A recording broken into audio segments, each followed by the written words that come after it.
হ্যাঁ, যদি কাঠ দিয়ে মায়ের জন্য একটা কাঠের ফ্যান বানাতে পারি তো মায়ের কষ্ট দূর হবে। যেমন ভাবনা তেমন কাজ। সুশীল তখনই বসে পড়ে কাঠের ফ্যান বানাতে। তখন সেখানে কুমারী আসে। কি বানাচ্ছ তুমি এখন? ফ্যান বানাচ্ছি। পাগল হয়েছো নাকি? কাঠের ফ্যান হয় নাকি? খুশি হয়ে তার মায়ের ঘরে চলে যায় আর ফ্যান সেট করে দেয়। যাক, এবার সবাই খুশি ছিল যে বিনা টাকায় অন্তত একটা ফ্যান পেল। সবাই খুশি মনে ঘুমিয়ে পড়ে। মায়ের ঘরে সারা রাত ফ্যান চলে। সকালে উঠে মা সবাইকে ডাকতে লাগলো। সবাই তাড়াহুড়া করে আসে মায়ের ঘরে। সবাই অবাক হয়ে যায় আর বলে, এটা কিভাবে হলো? মা, এসব কিভাবে আসলো? দাদু, এত টাকা, তাও সব 500 টাকা না। সবার অবাক হওয়ার কারণ ফ্যান চালু করার সাথে সেই ফ্যান খুলে কিশোরের মাথায় পড়ে আর সেখানে কিশোরের মৃত্যু হয়।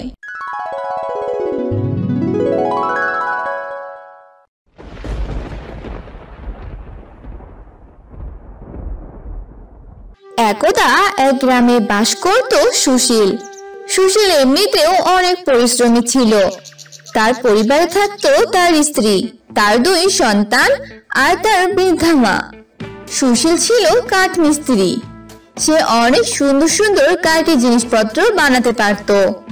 যখন কারো কোনো প্রয়োজন হতো কাঠের কিছু বানানোর, তো তারা সুশীলকেই ডাকতো। সুশীল ভাই, ও সুশীল ভাই, বাড়ি আসো নাকি?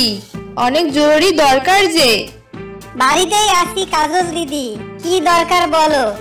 আর বলো কেন ভাই, ঘরে একটা আলমারি নেই। ঘরে সব অগোছালো হয়ে আছে গো। 2-3 দিনের মধ্যে একটা আলমারি বানিয়ে দিতে পারবে? কিন্তু দিদি, এটা তো অনেক অল্প সময়, আমি তো একাই করি, সহায়ক তো নেই। না না ভাই, আমি কোনো কথাই শুনছি না। যেভাবেই হোক বানিয়ে দাও। কিন্তু কাজল সুশীলের কোনো কথাই শোনে না।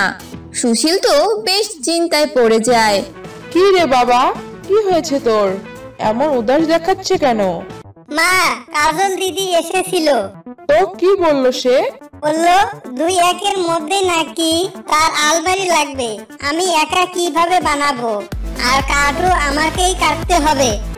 বাবা, তুই এখনই কাজে লেগে পড়। এরপর সুশীল জঙ্গলে চলে যায় কাঠ কাটতে।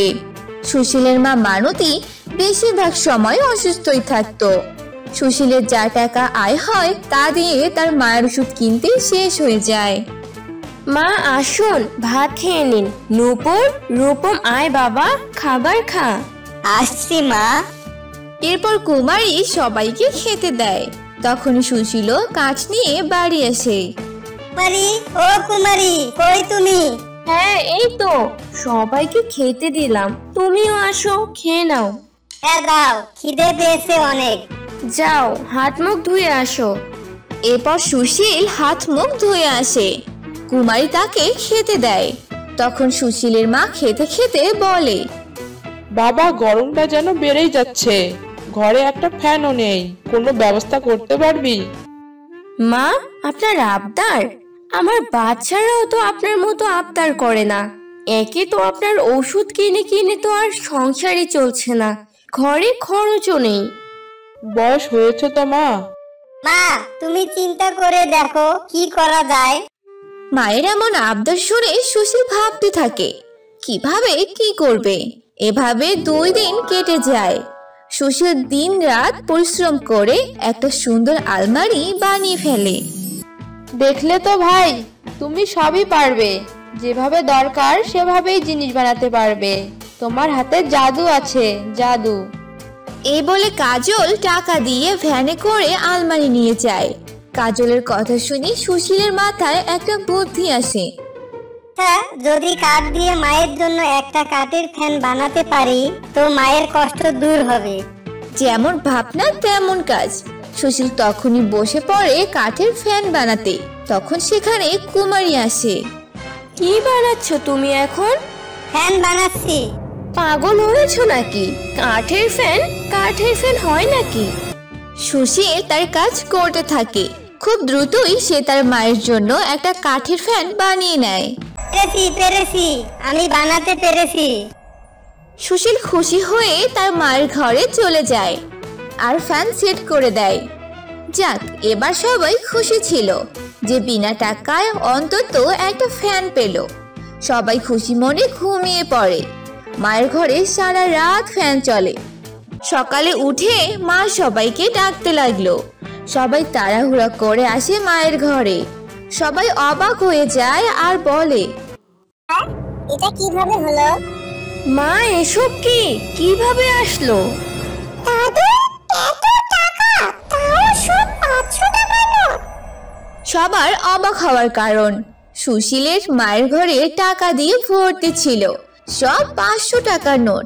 মা নিজেও জানতো না যে এত টাকা কোথা থেকে আসলো। সবাই টাকাগুলো একসাথে করে নাও, পরে দেখা যাবে কই থেকে আসলো। সবাই মিলে টাকা গুছিয়ে নেয়। বাবা, গরম লাগছে, ফ্যান দে। নূপুর এই বলে ফ্যান ছেড়ে দেয়। ফ্যান ছাড়তেই সারা ঘরে নোটের ছড়াছড়ি হয়ে যায়। সব টাকার নোট ফ্যান থেকে পড়ছে।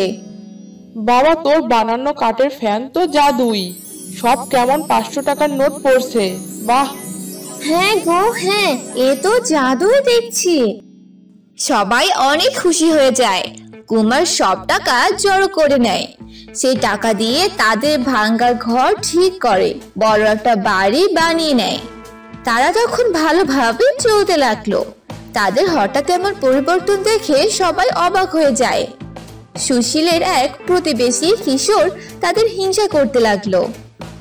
এরা সামান্য খাবার ঠিকভাবে খেতেই পায় না, আর এত টাকা কই থেকে পেল না, খোঁজ নিতেই হবে। কিশোর লুকিয়ে লুকিয়ে তাদের ঘরের জানালা দিয়ে সব কথা শুনে নেয়।